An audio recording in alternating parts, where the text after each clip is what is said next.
আজকের যে বিষয়টি নিয়ে আলোচনা করব সেটি যথেষ্ট গুরুত্বপূর্ণ, বিশেষ করে মধ্যপ্রাচ্যের পরিস্থিতি। এই আলোচনা আপনাদেরকে বুঝতে সাহায্য করবে। আলোচনার মূল বিষয় হবে, যদি ইরান এবং আমেরিকার ভেতরে যুদ্ধ শুরু হয় এবং কোনো কারণে যদি ইরানের সরকারের পরিবর্তন হয়ে যায়, পতন হয় এবং মধ্যপ্রাচ্যে যদি আমেরিকার বিজয় হয়, তাহলে কি হবে? আমরা সবচেয়ে নেতিবাচক দিকটা ধরে নিচ্ছি, তাহলে কি হবে? এবং এই কথাটা বুঝলে আসল বিষয়টা বোঝা যাবে যে আসলে বা প্রকৃতপক্ষে ইসরায়েল এবং আমেরিকা কেন ইরানের বিরুদ্ধে এতটা সিরিয়াসলি লেগেছে, কেন তারা যুদ্ধ করতে চায়। টোটাল রাজনৈতিক চিত্রটা এখানে পরিষ্কার হবে। চলুন মূল আলোচনায় চলে যাওয়া যাক।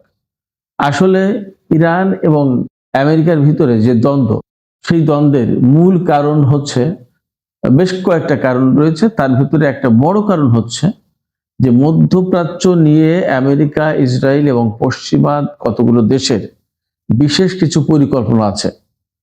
সেই পরিকল্পনা বাস্তবায়ন করতে চায় তারা। তার পথে বাধা হচ্ছে প্রধানত ইরান। ইরান ছাড়া দেখুন আর কেউ কিন্তু কোনো বাধা নেই।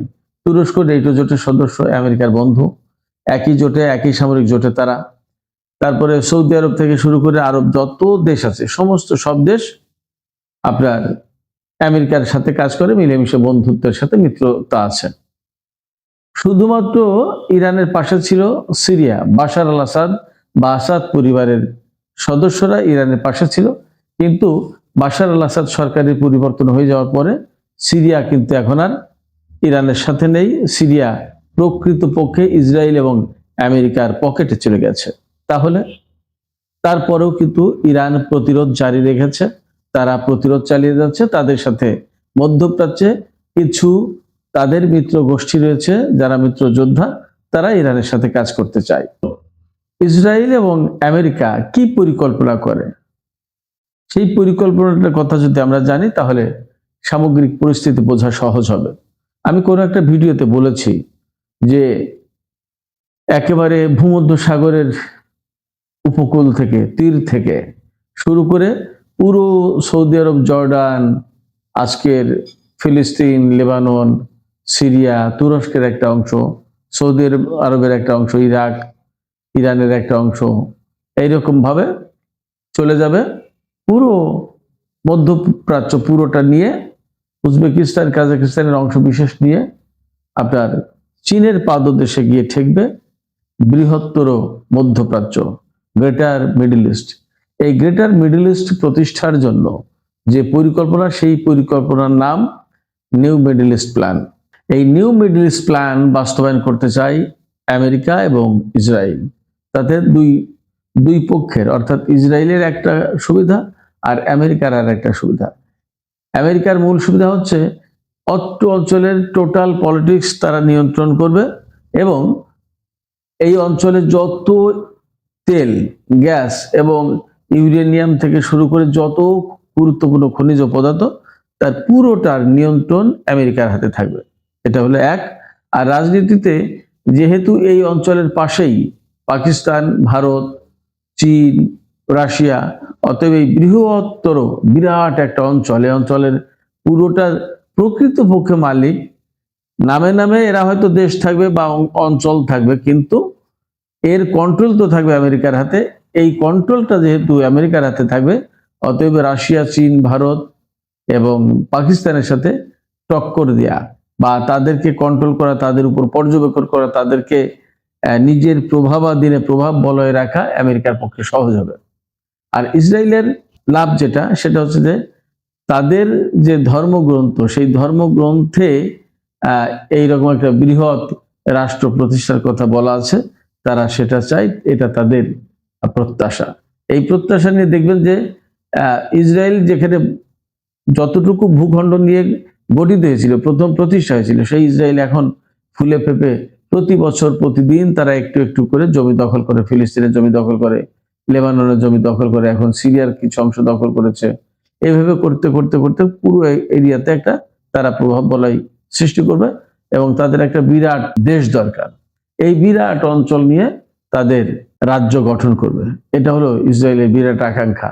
এই যে ISIL যেটা দেয়া হয়েছিল লেলিয়ে সিরিয়া এবং ইরাকে, এটা প্রকৃতপক্ষে তাদেরই কর্মসূচির অংশ ছিল। এই ISIL, ইরান যাকে দায়েশ বলে, এই দায়েশকে প্রতিহত করার জন্য রাশিয়া এবং ইরান যে কত বড় গুরুত্বপূর্ণ ভূমিকা পালন করেছে সেটা আমরা ঠিক হয়তো অনুভব করতে পারবো না, বুঝতে পারবো না। সেই সময় লেবাননের যোদ্ধারা, তারপরে সিরিয়ার সরকার, ইরাকের যোদ্ধারা দারুণভাবে সেখানে ভূমিকা পালন করেছে। কেমন? ওই প্রজেক্ট যখন মার খেয়েছে তখন কিন্তু তারা নতুন করে এইভাবে শুরু করেছে, গাজা দিয়ে, লেবানন দিয়ে, সিরিয়া দিয়ে, এখন ইরানকে ধরতে যাচ্ছে। 2012 সালে যখন মিশরে গণ আন্দোলনের মধ্য দিয়ে হোসনি মুবারকের পতন হলো, তারপরে যে আরব বসন্তের ঢেউ বয়ে গেল, সেই সময় কিন্তু আরব অঞ্চলের বেশিরভাগ রাজতান্ত্রিক সরকারের পতন হওয়ার কথা, সেরকম একটা পরিস্থিতি তৈরি হয়েছিল। তখন প্রেসিডেন্ট ওবামা, আমেরিকার প্রেসিডেন্ট, এবং হিলারি ক্লিন্টন তখন পররাষ্ট্রমন্ত্রী। তো এই হিলারি ক্লিন্টনের ওপরে অ্যাসাইনমেন্ট দেওয়া হলো যে আরব বসন্তকে কিভাবে ঠেকানো যায়, কিভাবে ভিন্ন খাতে প্রবাহিত করা যায়।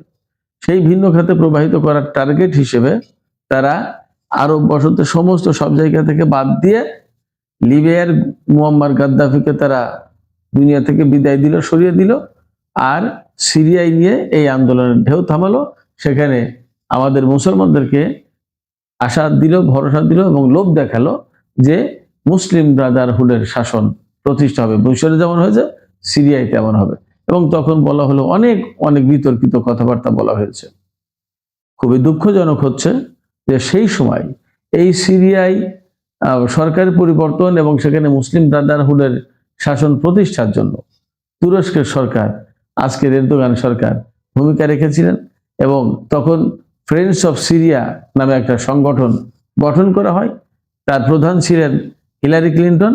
এবং এই ফ্রেন্ডস অফ সিরিয়ার অন্তত তিনটা বৈঠক হয়েছে তুরস্কে। এবং এই নিউ মিডল ইস্ট প্ল্যানের আওতায় সিরিয়ায় এই আরব বসন্তের ঢেউ লাগিয়ে, ঢেউ থামিয়ে, সেখানে বাশার আল আসাদ সরকারকে উৎখাত করে দিয়ে, ইরাকে যে সরকার ছিল সেই সরকারকে উৎখাত করে দিয়ে মূলত ইরানের সীমান্তে এসে আপনার সোকল্ড আরব বসন্তের ঢেউ লাগাবে। এবং এই উগ্রবাদী গোষ্ঠী, দায়েশ গোষ্ঠী এবং ISIL যেটা, এদেরকে দিয়ে ইরানের সরকার উৎখাত করে দিয়ে সেই চীনের পাদদেশ পর্যন্ত চলে যাবে। এটা ছিল টার্গেট। কিন্তু ইরান ঠিকই বুঝে ফেলেছিল। ইরান বুঝে ফেলার কারণে এটার বিরুদ্ধে রুখে দাঁড়িয়েছিল, রাশিয়া সহযোগিতা করেছিল, লেবাননের যোদ্ধারা, ইরাকের যোদ্ধারা, ইরাক সরকার সহযোগিতা করে এই দায়েশ গোষ্ঠীকে ইরাক এবং সিরিয়া থেকে পরাজিত করেছে। যার কারণে সেই সময় এই পরিকল্পনা বাস্তবায়ন করা যায়নি। কিন্তু দুঃখজনক হচ্ছে এরদোগান মুসলিম স্বার্থের কথা বলে, কিন্তু সেই স্বার্থটা রক্ষার চেয়ে বরং তখন মধ্যপ্রাচ্যে ক্ষতির কারণ হয়ে দাঁড়ালেন। তিনি কিন্তু আসাদ সরকারের আজকের যে করুণ দশা, সেই করুণ দশার জন্য, আসাদ সরকারের পতনের জন্য তুরস্কের সরকার বিরাট বড় ভূমিকা পালন করেছে। যাই হোক, তুরস্কের কাছ থেকে আসলে আমরা মুসলিম বিশ্বের, মুসলিম উম্মা ভিন্ন কিছু প্রত্যাশা করে। তুরস্কে এরদোগান সাহেব অনেক দিন ধরে ক্ষমতায়, কিন্তু তিনি ইসলাম প্রতিষ্ঠার কাজটা করতে পারেননি। অথচ তিনি সিরিয়াতে ইসলাম প্রতিষ্ঠার, মুসলিম ব্রাদারহুডের শাসন প্রতিষ্ঠার চেষ্টা করেছেন। তো যাই হোক, এই প্রকল্প যখন ফেইল করলো, তখন আমেরিকা, ইসরায়েল এবং তাদের পশ্চিমা মিত্ররা নতুন করে প্রজেক্ট হাতে নিল। এবং সেই প্রজেক্টের অংশ আজকে ইরানের ভেতরে বিভিন্ন লোকজনকে উস্কে দিয়ে নাশকতা, ভাঙচুর, অগ্নিকাণ্ড, জ্বালাও পোড়াও করার ব্যবস্থা করেছে। এবং গাজায়, লেবাননে কিভাবে ইসরায়েল হামলা চালিয়েছে আমরা সবাই দেখেছি। তারপরে ইয়েমেনের উপর হামলা হয়েছে। অর্থাৎ এই অঞ্চলে যে প্রক্সি ফোর্স যেটা গড়ে উঠেছিল, সেই প্রক্সি ফোর্সকে ধ্বংস করে দিয়ে ইরানকে একেবারে একাকী করে ফেলে ইরানকে ধরার ব্যবস্থা করেছে, যার অংশ হিসেবে আসাদ সরকারের পতন ঘটেছে। এবং আপনারা দেখেছেন যে গাজার কি করুণ পরিস্থিতি, লেবাননের যোদ্ধাদের যে প্রধান, তাকে দুনিয়া থেকে বিদায় দেওয়া হয়েছে। ইয়েমেনের যোদ্ধাদের অনেককে দুনিয়া থেকে বিদায় দেওয়া হয়েছে, আপনারা দেখেছেন এগুলো। এরপরে এখন যখন অনেকটা একাকী ইরান, তখন ইরানকে ধরার চেষ্টা করা হয়েছে। এই ইরানকে ধরার ভেতর দিয়ে মূলত তারা চায় যেটা, সেটা হচ্ছে যে ইরানের সরকার যদি পরিবর্তন ঘটিয়ে দিতে পারে, অর্থাৎ এই ইসলামী বিপ্লবের সরকারকে যদি বদলে দিতে পারে, পাল্টে দিতে পারে, তাহলে তারা এখানে তাদের মতো পছন্দের একটা সরকার গঠন করবে। অথচ ইরান একটি স্বাধীন সার্বভৌম দেশ। ইরানের স্বাধীন সার্বভৌম দেশ, সেই দেশের জনগণের অধিকার থাকবে না যে তারা কেমন সরকার চায়। এখানে সরকার প্রতিষ্ঠা করে দেবে আমেরিকা এবং তাদের মিত্ররা। তাহলে আপনার মধ্যপ্রাচ্যে আর প্রতিবাদ করার, প্রতিরোধ করার মতো কোনো ক্ষমতা কারো থাকবে না। আমরা সবাই জানি যে ইসরায়েল এবং আমেরিকাকে বা তাদের মিত্রদেরকে প্রতিরোধ করার জন্য ইরান কিন্তু দীর্ঘদিন ধরে, সেই 1979 সাল থেকে এখন পর্যন্ত সামরিকভাবে শক্তি অর্জনের চেষ্টা করেছে। কৃষি ব্যবস্থাকে স্বয়ংসম্পূর্ণ করেছে বলা যায়। তারপরে আপনার তেল গ্যাস শিল্পে আরো অনেক বেশি উন্নত করার চেষ্টা করেছে। তাদের পরমাণু কর্মসূচি ডেভেলপ করেছে, অনেক বেশি এগিয়ে গেছে। বৈজ্ঞানিক ক্ষেত্রে আকাশ প্রযুক্তিতে অনেক এগিয়েছে। এগুলো একদম দেখা চোখের সামনে। দেশের ভেতরকার যে অর্থনৈতিক কাঠামো, সেটা অনেক শক্তিশালী করেছে।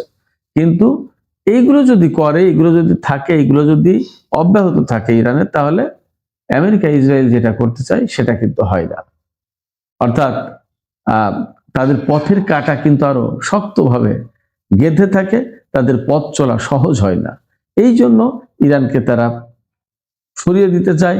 ইরানের সমস্ত সিস্টেম, গভর্নমেন্ট সিস্টেম, সেখানকার যে নেতৃত্বের কাঠামো এবং স্তর, এগুলো সবকিছু বদলে দিতে চাই, ভেঙে দিতে চাই।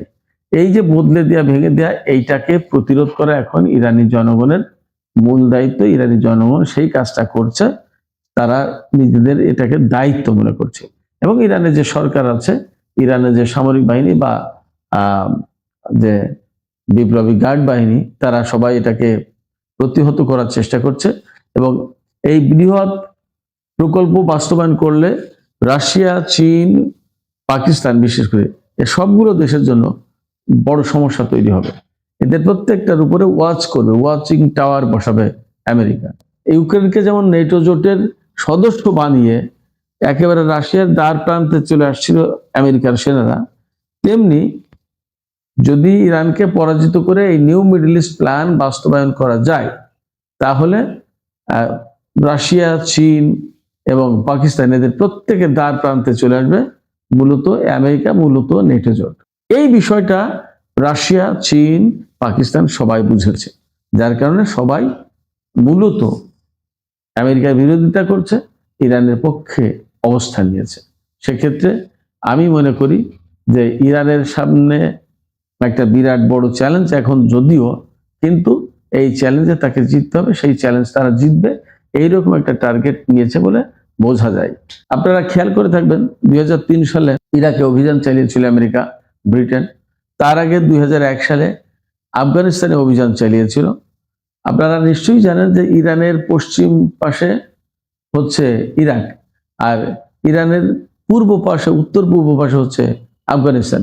এই দুটো দেশে দখলদারিত্ব কায়েম করে আমেরিকা বা পশ্চিমা শক্তি মূলত ইরানকে কবজা করতে চেয়েছিল।